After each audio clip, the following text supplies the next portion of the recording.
I'm Monica, 29 years old, and I work as an accountant at a pharmaceutical company here in Boston. My hands were shaking as I stared at the notification on my phone.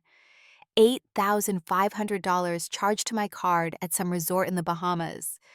Just last week, my mother had looked me straight in the eye and said those words that still echo in my mind: "This vacation is without you." So why was my card being used for a trip I wasn't even on?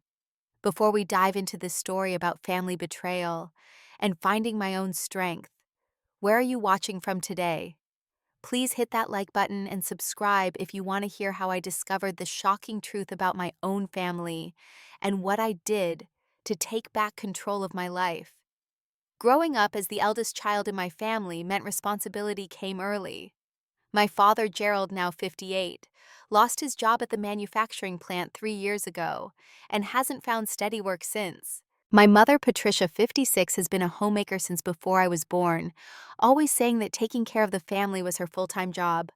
Then there's my younger brother, Jason, 25, who still lives at home and spends most of his time gaming in his room.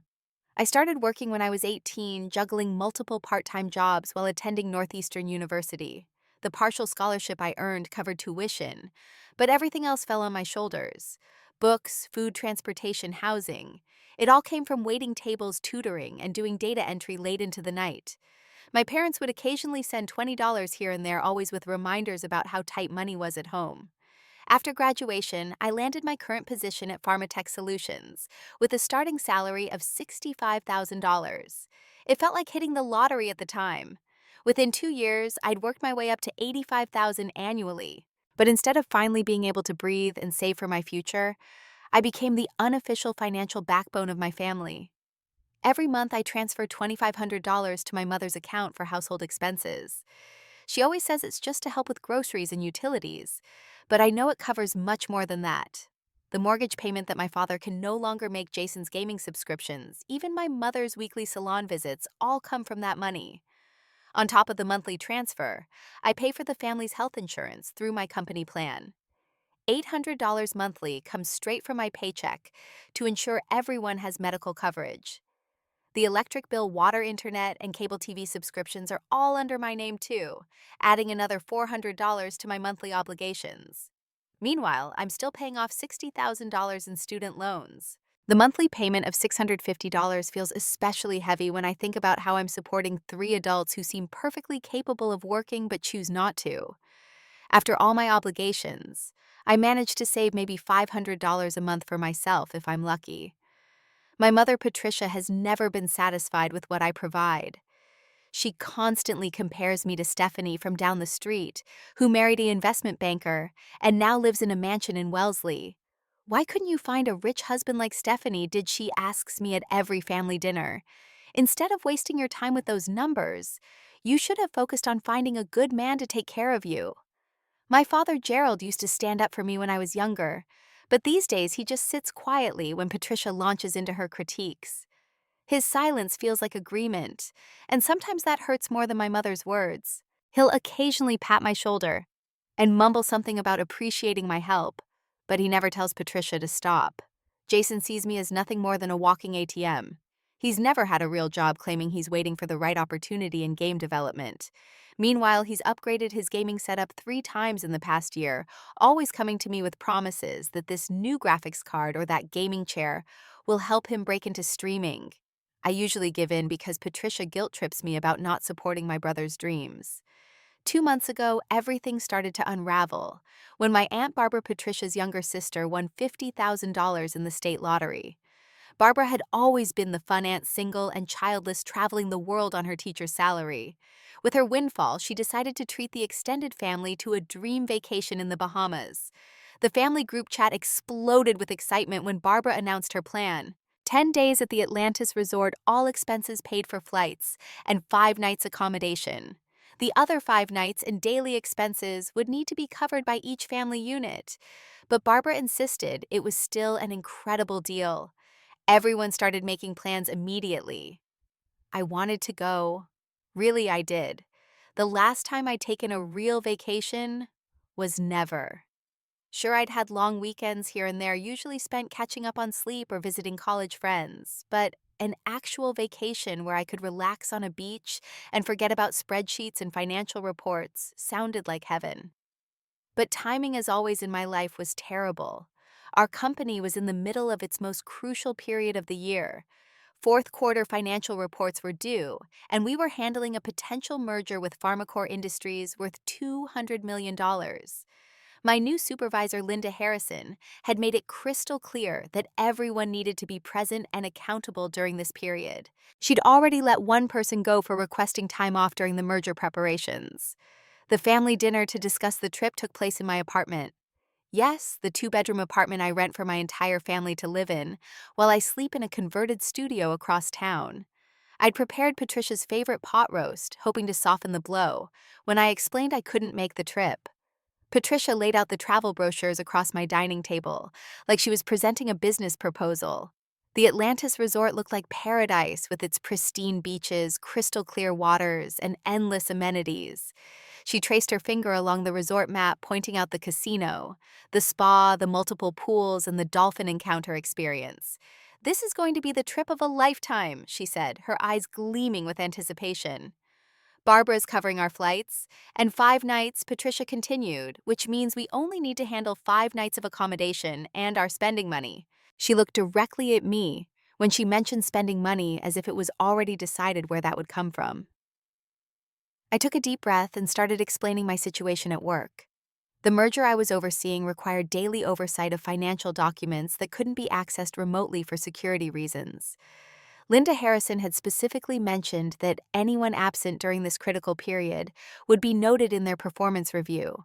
This project could lead to a senior analyst position, which would mean another $20,000 annually in salary. Patricia's face darkened with each word I spoke.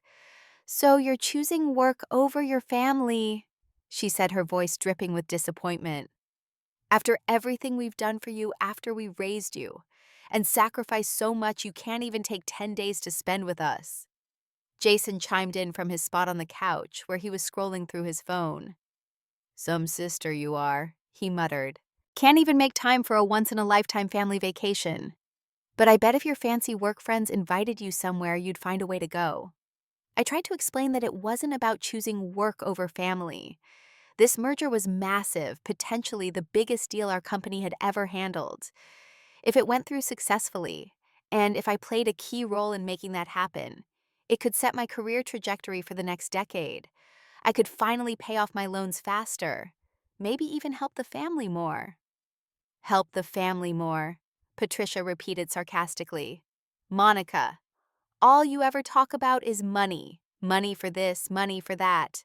Don't you realize there are more important things in life? Family memories, quality time together. Those are things money can't buy." The irony of her statement wasn't lost on me. Here she was lecturing me about money not being important while simultaneously expecting me to fund their entire lifestyle. But I kept my mouth shut, as I always did, not wanting to escalate the situation. Gerald finally spoke up from his corner chair. "Monica's got responsibilities, Patricia. We should be proud that she's doing so well at her job." His attempt at defending me was weak, but at least it was something. Patricia whirled on him immediately. "Proud. We should be proud that our daughter thinks we're less important than some numbers on a computer screen. We should be proud that she's become so cold and calculating that she can't even spend time with her family." I felt tears stinging my eyes, but refused to let them fall. I offered a compromise, suggesting I could give them $3,000 extra for their vacation expenses. They could enjoy themselves without worrying about money, and I would join them for a long weekend if I could manage it, though I knew that was unlikely. $3,000, Patricia scoffed. "You think you can just throw money at us and make everything better?" "That's not how family works, Monica. Family shows up. Family prioritizes each other. Family doesn't abandon each other for some job." The word abandon hit me like a physical blow. I'd been supporting this family since I was 22. I'd given up my dreams of graduate school, passed on opportunities to work abroad, and lived in a studio apartment that was barely bigger than Jason's bedroom, just so I could afford to keep them comfortable. And now I was being accused of abandonment. Jason stood up and headed toward the door. Well, if Monica's not going, maybe her spot can go to my friend Tyler. His family can't afford a trip like this, and it would be cool to have someone my age there. That's when Patricia said the words that would change everything. She stood up, gathered the brochures with deliberate slowness, and looked me straight in the eye. You know what, Monica? Maybe this vacation should be without you then. If work is so important, if we're such a burden on your precious time, then stay here with your spreadsheets. We'll have a better time without your negativity anyway. The room fell silent. Even Jason looked shocked at the harshness of her words. Gerald started to say something, but Patricia cut him off with a look that could freeze hell over. I reached into my purse with shaking hands and pulled out the supplementary credit card I'd gotten for emergencies. It was linked to my main account, but had a supposed limit of $1,000. I'd gotten it thinking it would be useful if my parents ever had a medical emergency, or if their car broke down. Here, I said, sliding the card across the table. For actual emergencies only. The limit is $1,000, and I'll get notifications for any charges, just in case something happens while you're gone. Patricia picked up the card and examined it like it was a peace offering. She slipped it into her wallet without a word, without even a thank you. The gesture felt final, like something had fundamentally shifted in our relationship. Gerald helped clear the dinner dishes while Patricia and Jason left without saying goodbye. As he was putting on his coat to leave, he turned to me with sad eyes. She doesn't mean it, Monica. You know how your mother gets. She's just disappointed. I nodded, not trusting myself to speak. But as I watched him leave my apartment, shuffling after his wife like he always did, I wondered if Patricia had meant every word. Looking back now, I realized she absolutely did. The morning my family left for the Bahamas, I woke up at 4 in the morning to prepare breakfast for them. Despite everything that had been said, I couldn't let them leave on an empty stomach. I made Patricia's favorite blueberry pancakes, Gerald's preferred scrambled eggs with cheese, and even packed Jason's specific brand of protein bars for the flight. The drive to Logan Airport was silent, except for Jason's music playing too loudly through his earbuds. Patricia stared out the window, refusing to acknowledge my attempts at conversation. Gerald sat in the back occasionally, meeting my eyes in the rearview mirror with an apologetic look. At the departure terminal, I helped them unload their luggage. Patricia had packed 3 suitcases for a 10-day trip, each one nearly bursting at the seams. Jason had his gaming laptop in a backpack because apparently even paradise wasn't entertaining enough without his video games. Gerald carried just one modest bag, ever the practical one when it came to his own needs. Have a safe flight, I said, trying to inject warmth into my voice. Text me when you land, okay? Patricia finally looked at me, her expression cold and distant. We'll be fine, Monica. You don't need to worry about us. You have your important work to get to. Jason gave me a half-hearted wave before disappearing into the terminal, already on his phone, probably texting his gaming buddies. Gerald hugged me briefly, whispering, "Take care of yourself," into my ear before Patricia called him away impatiently. I stood there watching until they disappeared into the security line. Part of me wanted to run after them, to say I'd changed my mind, that I'd figure out a way to make it work. But I knew that was impossible. Linda had already scheduled multiple meetings with the PharmaCorp executives for the coming week, and my absence would be more than noted. It would be career suicide. The drive back to my studio apartment felt longer than usual. The city was just beginning to wake up, commuters starting their daily shuffle, coffee shops opening their doors. I had 2 hours before I needed to be at the office, so I stopped at my favorite cafe and treated myself to an overpriced latte.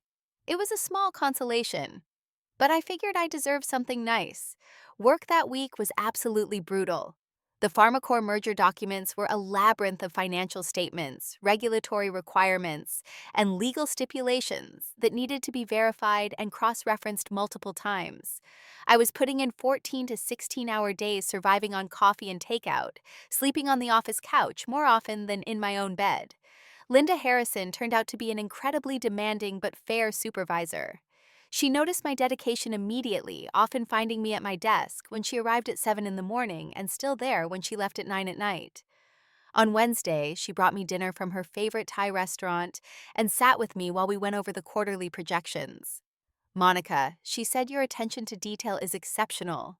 That discrepancy you found in the Pharmacorp pension obligations saved us from a potential $3 million oversight. The board is going to be very impressed. I thanked her, feeling a small glow of pride despite my exhaustion. This was what I'd been working toward, recognition for my skills and dedication, not just being seen as a source of money for my family's needs and wants. Meanwhile, the communication from the Bahamas was sporadic and strange. On their first full day there, I received nothing. Complete radio silence. I told myself they were probably tired from traveling, getting settled in, enjoying the beach. But Patricia always texted me when she needed something, so the silence felt ominous. Day 2 brought a single message from Jason, a selfie of him on a jet ski with the caption, "Living the dream." He looked happy tanned already, his usual sullen expression replaced with genuine joy. There was no mention of how everyone else was doing, no acknowledgement that I might want to know if they were okay. On the third day, Patricia finally sent something. It was a photo of the three of them at what looked like an extremely upscale restaurant. They were dressed formally, Gerald in a suit I'd never seen before, Patricia in a flowing dress that looked new, and Jason in an actual button-down shirt instead of his usual graphic tees. The caption simply read, "Enjoying dinner." I studied the photo during my lunch break, noting the lobster on their plates, the champagne and crystal flutes, the ocean view in the background. That meal probably cost more than I spent on groceries in a month. But they looked happy, like a perfect family of three, and the realization that they didn't seem to miss me at all hurt more than I expected. Day 4 brought an unexpected FaceTime call from Aunt Barbara. I was in the middle of a conference call and had to decline it, but she called again an hour later. When I finally answered, her face filled my screen, sunburned and smiling. "Monica, sweetie," Barbara said cheerfully. "I can't believe you couldn't make it. This place is absolutely incredible. Your mother said you had some big work thing." I explained briefly about the merger, and Barbara nodded understandingly. She'd always been more reasonable than Patricia. She showed me the view from her balcony, the endless blue ocean stretching to the horizon, and I felt a pang of longing for that kind of peace.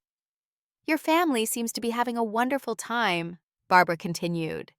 "Though I have to say your mother's been hitting the casino pretty hard. She was there until 3 in the morning last night. Gerald had to practically drag her back to the room." My stomach tightened. The casino. Patricia had a history of buying scratch-off tickets, but I'd never known her to be interested in actual gambling. I asked Barbara to keep an eye on things, trying to keep the worry out of my voice. Day 5 was silent again, which by now I was beginning to understand was intentional. Patricia was punishing me with her absence, making sure I felt excluded from their family vacation. It was working. I threw myself even deeper into work, triple-checking every figure, creating detailed reports that went above and beyond what was required. My colleague Sarah noticed I was basically living at the office and brought me a change of clothes from my apartment, along with some fruit and real food since she was worried about my takeout diet. Thursday evening, while reviewing the final merger documents, I decided to check Instagram. Patricia had never been very active on social media, but Jason posted constantly. What I found made my heart sink. Patricia had posted a series of photos from the trip, each one showing the three of them in various situations. Having cocktails by the pool, posing with dolphins dressed up for a show, on a yacht with the sunset behind them.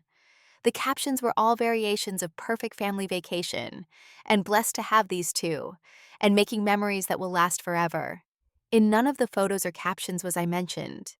It was as if I didn't exist, had never existed.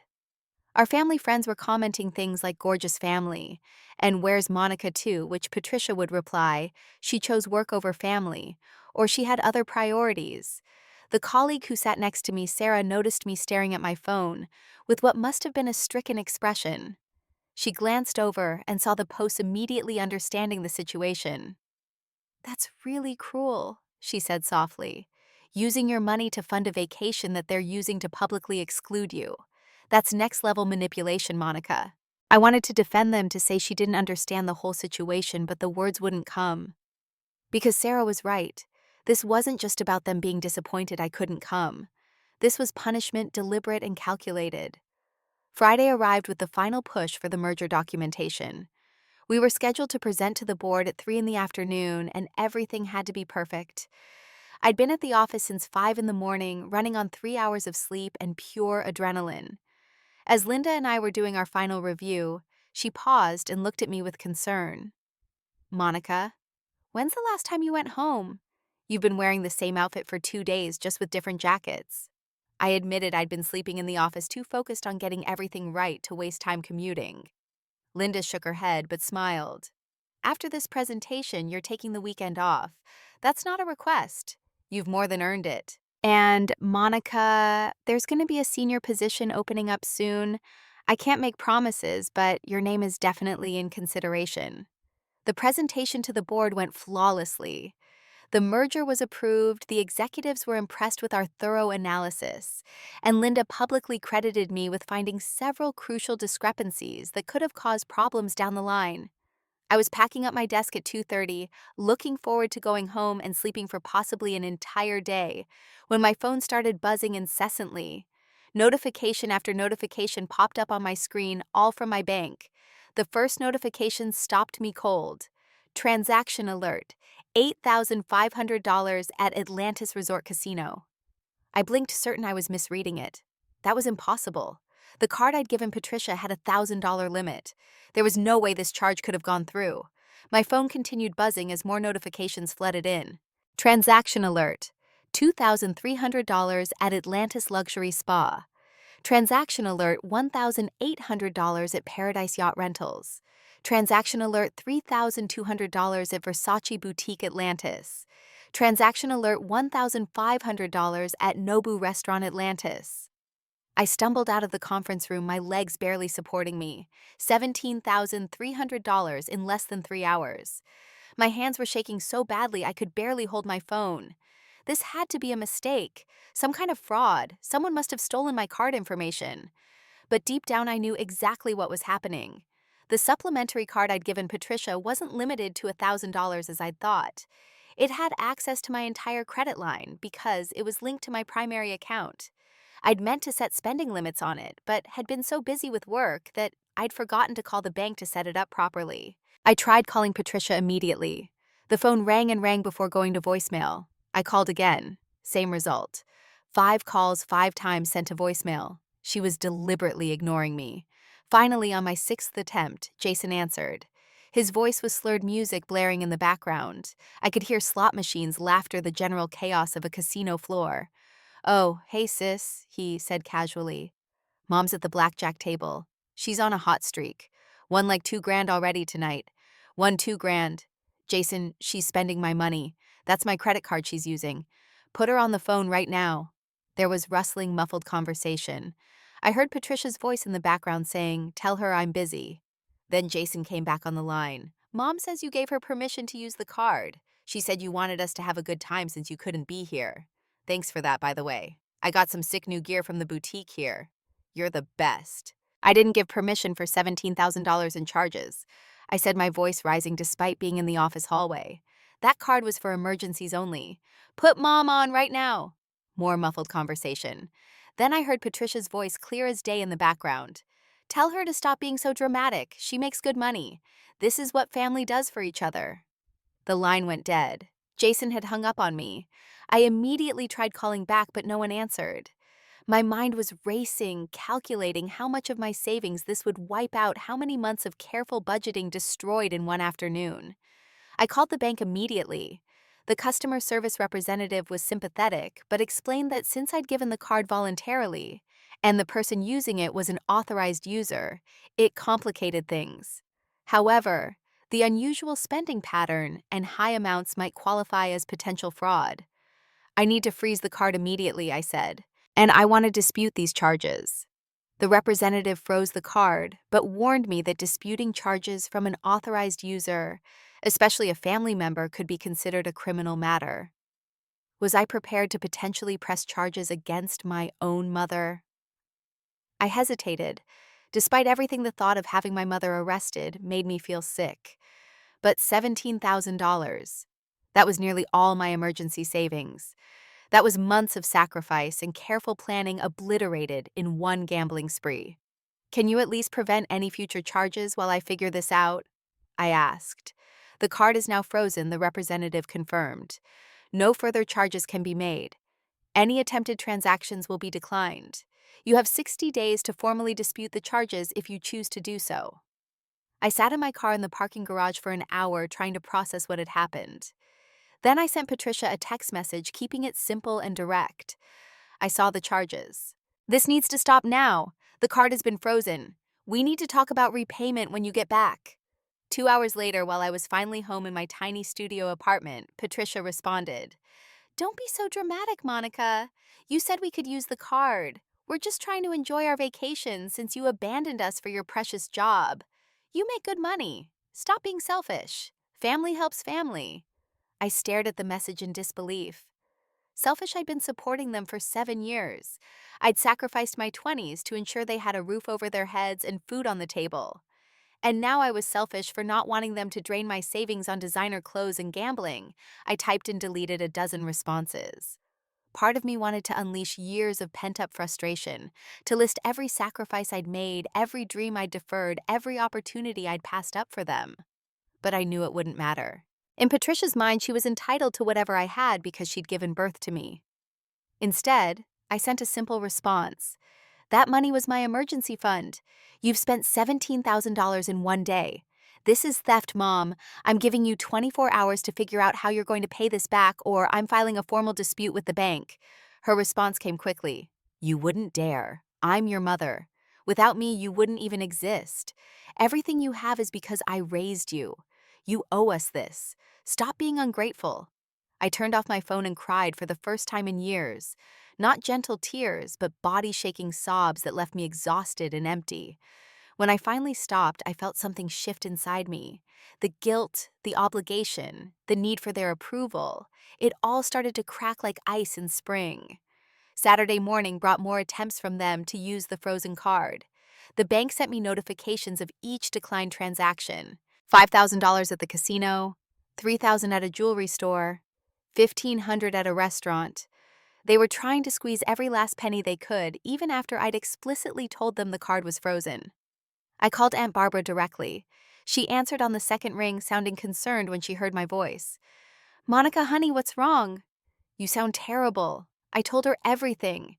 The $17,000 in charges, Patricia's gambling the frozen card, the threats to dispute the charges. Barbara listened in stunned silence. I had no idea she said, finally. "Your mother told me you'd given them extra spending money for the trip as an apology for not coming. She made it sound like you were trying to make up for abandoning them." "Oh, Monica, I'm so sorry. If I'd known this would happen, I never would have invited them." "It's not your fault," I assured her. "This is between me and them. But Barbara, please keep an eye on them. Make sure they don't do anything else stupid. They have 3 more days there." Barbara promised to watch them and report back. She also offered to lend me money if I needed it, but I declined. This was my problem to solve. I spent the rest of Saturday at my bank filing formal paperwork about the fraudulent charges. The bank manager, a kind woman named Denise, walked me through the process. "Since your mother is an authorized user, this becomes complicated," she explained. "The fastest resolution would be if she agrees to pay it back voluntarily. Otherwise, we'll need to investigate this as potential fraud, which could involve law enforcement." I knew Patricia would never voluntarily pay anything back. In her mind, that money was rightfully hers. But I filled out the paperwork anyway, documenting everything, providing text message screenshots showing my regular spending patterns versus these explosive charges. "What happens if the investigation finds in my favor?" I asked. "The charges would be reversed and the money returned to your account. However, the authorized user would be flagged in our system and potentially face criminal charges for fraud. It's a serious matter." I signed the papers with a steady hand. If Patricia wanted to play this game, I was done being the passive victim. 7 years of being their personal ATM was enough. That evening, I got a call from Gerald. His voice was quiet, defeated. "Monica, your mother told me what happened. I didn't know she was spending that kind of money. I tried to stop her, but you know how she gets. She said you could afford it, that you owed us for all the years we raised you." "Dad," I said, feeling exhausted, "I've given you all nearly $300,000 over the past 7 years. I've paid your mortgage, your bills, your insurance, everything. How much more do I owe? When does it end?" There was a long silence. Then Gerald said something that surprised me. It should have ended a long time ago, he admitted. I've been weak, Monica. I let your mother convince me that we deserved this, that you owed us. But watching her at that casino throwing away your money like it was nothing, it made me sick. This isn't right. Then help me, I pleaded. Tell the bank the truth about what happened. Stand up to her for once in your life. Another long silence. I'll think about it, he said finally, and hung up. Sunday was my birthday, 29 years old. I'd forgotten about it completely until I got a text from my college roommate Kate wishing me a happy birthday. Not a single message from my family who were still living it up in paradise on my dime. Sunday night, my family returned from the Bahamas. I waited at Logan Airport, not out of love or duty, but because I needed to face them immediately. I watched as they emerged from the baggage claim loaded down with shopping bags from designer stores. Patricia carried at least 4 boutique bags. Jason had a new Louis Vuitton backpack, and even Gerald was wearing what looked like a Rolex watch. They saw me standing there, and their expressions shifted. Patricia lifted her chin defiantly. Jason avoided eye contact, and Gerald looked genuinely ashamed. I noticed they all had deep tans that relaxed post-vacation glow that comes from 10 days of leisure. Meanwhile, I probably looked like death after a week of no sleep and extreme stress. We need to talk, I said simply. My car is outside. The drive to my apartment was silent except for Jason complaining about his phone battery dying. Patricia sat in the front seat radiating hostility. I could feel her preparing her arguments, her justifications, her emotional manipulations. Once inside my apartment, I didn't offer them drinks or food as I normally would. I stood while they sat maintaining the power dynamic for once in my life. $17,300 I began. In less than 3 hours. While I was working 16-hour days to keep my job. The job that pays for your entire existence. Patricia started to speak, but I held up my hand. I'm not finished. For 7 years, I've supported this family. I've paid your mortgage, your bills, your insurance, your food, everything. I've given you approximately $280,000 while living in a studio apartment and driving a 15-year-old car. That's what family does, Patricia interjected. We raised you. We fed you clothed. You put a roof over your head for 18 years. You owe us. I pulled out a folder I'd prepared. Inside were spreadsheets detailing every payment I'd made on their behalf. Let's do the math, Mom. The average cost of raising a child to 18 is about $230,000. I've already exceeded that. So by your logic, we're more than even. Jason laughed bitterly. You chose to help us. No one forced you. Don't blame us for your choices. Gerald finally spoke up. Patricia, Jason, she's right. We've taken advantage. This has gone too far. Patricia turned on him viciously. Don't you dare take her side, Gerald. After everything I've done for this family, keeping us together while you sat around feeling sorry for yourself after losing your job. The argument that followed was explosive. Years of resentment, disappointment, and dysfunction spilled out. Patricia accused Gerald of being weak and useless. Gerald accused Patricia of being greedy and manipulative. Jason accused everyone of ruining his life, and I stood there watching my family implode. Finally, when the shouting died down, I made my announcement. I'm done. No more money, no more payments, no more support. You have 60 days to move out of this apartment. After that, you're on your own. Patricia's face went from red to white. You can't do that. We're your family. You have obligations. My only obligation is to myself, I said firmly. I've already filed fraud charges with the bank. They'll be investigating the charges from the Bahamas. I suggest you figure out how to pay it back before they involve law enforcement. You wouldn't dare, Patricia hissed. I'm your mother. Watch me, I replied. Jason stood up, his face twisted with anger. You're going to regret this. When you're old and alone with no family, you'll remember this moment. You're choosing money over blood. No, I said, meeting his eyes. I'm choosing self-respect over exploitation. There's a difference. Patricia grabbed her bags and stormed toward the door. Gerald hesitated, looking between his wife and daughter. For a moment, I thought he might stay, might finally choose my side. But habit won, and he followed Patricia out the door. You'll come crawling back, Patricia shouted from the hallway. When you realize what you've lost, you'll beg for our forgiveness. But it'll be too late. You're dead to me, Monica. Dead. The door slammed shut, and I was alone. I sank onto my couch emotionally drained, but oddly relieved.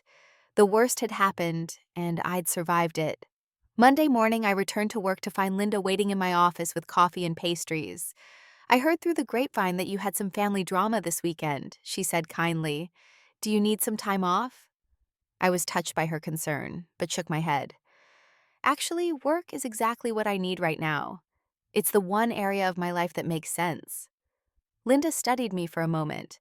I don't usually share personal information, but I think you need to hear this. When I was 32, I had to cut off my family too. They were draining me financially and emotionally. It was the hardest thing I ever did, but also the best. It's been 10 years, and I've never regretted it. Her words gave me strength I didn't know I needed. We spent the morning reviewing the successful merger, and Linda officially recommended me for the senior financial analyst position. The $20,000 raise would help rebuild my depleted savings. Tuesday brought unexpected support from Aunt Barbara.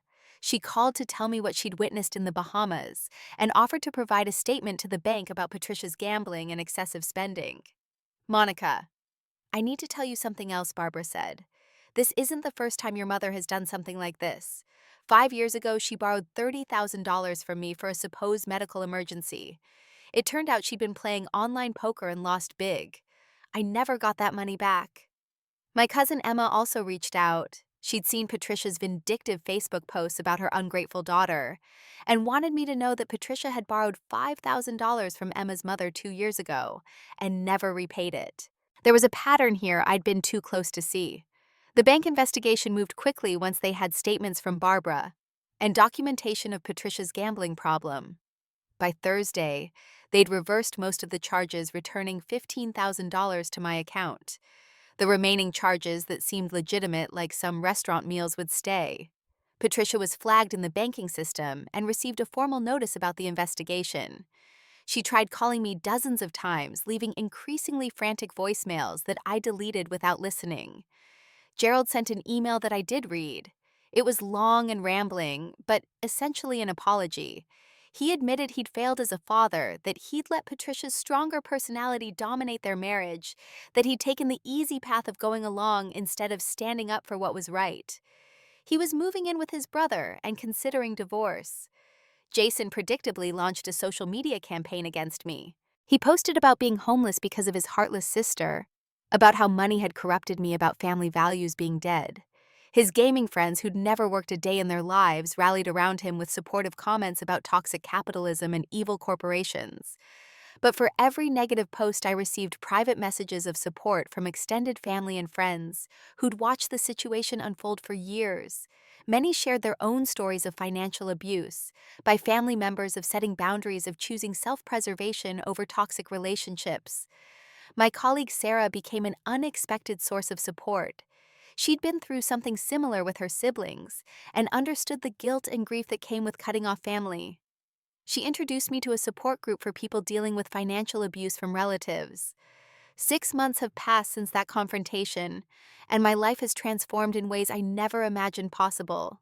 The senior analyst position came through along with the raise and a signing bonus that helped restore my emergency fund.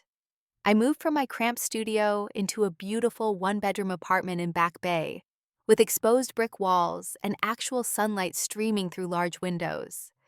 The first month after cutting contact was the hardest. I found myself reaching for my phone to text Patricia about something funny that happened at work, or to ask Gerald for advice about my car making a strange noise. The habits of 29 years don't disappear overnight. But my therapist, Dr. Martinez, helped me understand that I was grieving not just the family I'd lost, but the family I'd never really had. During our sessions, I uncovered layers of emotional manipulation that went back to my childhood. The guilt trips when I wanted to spend time with friends instead of helping at home. The constant comparisons to other daughters who were more obedient. The way my achievements were minimized while my failures were magnified. Dr. Martinez helped me see that I'd been programmed from birth to be the family's caretaker and cash machine. The therapy also revealed how this dynamic had affected other areas of my life. I'd been so focused on meeting my family's needs that I'd never developed my own interests or relationships. I was 29 years old and had never taken a real vacation, never pursued a hobby just for fun, never dated someone without worrying about whether my family would approve. So I started saying yes to life. When coworkers invited me to happy hour, I went instead of rushing home to cook dinner for ungrateful relatives. I joined a yoga studio and discovered I actually enjoyed exercise when it wasn't another obligation. I signed up for a watercolor class at the community center and found out I had a decent eye for color. The biggest change came when I finally took that vacation I'd been dreaming about. Not to the Bahamas that was too tainted with bad memories, but to Iceland. For 10 days, I hiked glaciers soaked in hot springs and watched the northern lights dance across the sky. I posted photos on Instagram not to make anyone jealous, but to document my own joy. That trip was where I met Kevin. He was part of my hiking tour group, a software engineer from Seattle, who was also traveling solo. We bonded over our shared love of photography and terrible jokes. What started as companionship during the tour turned into long conversations over dinner, then exchanges of contact information, then daily texts after we returned to our respective cities. Kevin understood my family situation because he'd been through something similar with his brother, who'd expected Kevin to fund his lifestyle after making a fortune in tech. He never pushed me to reconcile or suggested I was being too harsh. He simply listened and supported my decision to prioritize my own well-being. 3 months after Iceland, Kevin relocated to Boston for a new job. We've been dating steadily since, taking things slow but genuine. He's met my chosen family, the friends and colleagues who've supported me through this journey. He understands that holidays are complicated for me and doesn't pressure me to participate in family traditions that trigger painful memories. Speaking of family, I've received sporadic updates through the grapevine. Gerald did leave Patricia and filed for divorce. He's living with his brother in Worcester, working part-time at a hardware store. He sends me birthday and Christmas cards with brief notes respecting my boundary of no direct contact while letting me know he thinks of me. Patricia moved in with her mother, my grandmother, who's apparently none too pleased about the arrangement. Barbara tells me Patricia has been forced to get a job for the first time in decades, working as a cashier at a department store. The irony of her finally having to work for her own money isn't lost on me. Jason had to move back in with Patricia and grandmother. Without my financial support or his gaming setup, he was forced to find employment. Last I heard, he was working at a call center and complaining bitterly about it on social media. His posts about me have stopped, probably because he realized no one was buying his victim narrative anymore. About a month ago, I received a long email from Patricia. It was 5 pages of alternating between apology and accusation. She admitted she'd been wrong to take the money, but blamed it on the stress of poverty. She said she was sorry for the things she'd said, but insisted I'd overreacted by involving the bank. She wanted to reconcile, but only if I admitted my own faults in the situation. I crafted a careful response with Dr. Martinez's help. I acknowledged her apology, but made it clear that reconciliation would require more than words. She would need to demonstrate consistent change over time, respect my boundaries completely, and understand that our relationship would never go back to what it was. I was open to possibly rebuilding something new in the future, but only on terms that protected my emotional and financial well-being. She never responded, which told me everything I needed to know about her sincerity. The money situation has also dramatically improved. Without supporting 3 adults, I've managed to save $40,000 in 6 months. My student loans are on track to be paid off 2 years early. I've started contributing to a retirement account and even have a separate vacation fund that's growing steadily. But the biggest change isn't financial, it's emotional. I wake up without dread. I don't check my bank account with anxiety.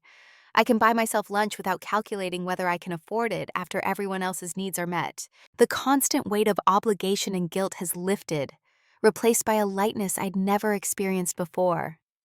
I've also discovered what healthy family relationships look like through Kevin's family. His parents welcomed me warmly without any expectations. They were interested in my work without seeing dollar signs.